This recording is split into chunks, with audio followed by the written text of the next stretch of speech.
Naharap sa kasong murder ang sinasabing sumaksak sa SEA Games gold medalist na si Mervin Guarte sa Oriental Mindoro. Selos ang isa sa mga nakikitang posibleng motibo sa krimen. Nasa frontline ng balitang yan si Ian Suyu. Lalong lumalapit sa hustisya ang pagpaslang sa two-time SEA Games gold medalist na si Mervin Guarte. Noong Biyernes lang, opisyal nang naghain ng kasong murder ang Calapan City Police laban sa lalaking suspect na tinuturong pumaslang kay Guarte.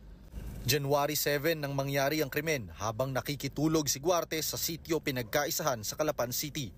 Sa investigasyon, lumalabas na isa sa mga posibleng motibo ng krimen ang selos. Sa suspect ay may relasyon yung kalibin partner niya at saka itong victim. Yun po yung kanyang pagdududa at paniniwala po nung ating suspect. Base po dun sa mga nakalap naming impormasyon at base na rin po dun sa result nung investigation po natin. Ayon sa mga pulis, nagtatrabaho bilang tricycle driver ang suspect. High school pa lang daw ay kakilala na ni Guarte ang suspect. Ang pamilya at mismong kinakasama naman ng atleta walang ideya sa motibo ng krimen. 13 taon na raw silang nagsasama at nakatakda sanang magpakasal sa susunod na taon. Ilang po ang sabi sa amin. Kasi ito naman po yung isa ay wala naman daw po kaalam-alang about doon sa pinagsilosan ng suspect. Tinutugis pa rin hanggang ngayon ang suspect.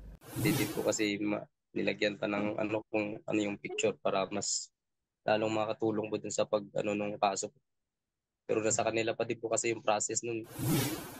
Handa raw magbigay ng tig 100,000 pisong pabuya ang lokal na pamahalaan ng Calapan at Bungabong sa kung sinong makapagtuturo sa suspect. May dagdag pang 50,000 pesos na reward mula sa Calapan Rotary Club kung saan miyembro ang biktima. Kaninang umaga, dinala na sa Villamor Air Base ang mga labi ni Guarte para bigyang pugay sa pagsisilbi niya bilang Airman First Class. Nagbabalita mula sa Frontline, Ian Suyu, News 5. Mga kapatid, Julius Babaw po. Iba na ang may alam at may pakialam sa panahon ngayon. Para sa Frontline ng mga balita, mag-follow at mag-subscribe sa social media pages ng News 5.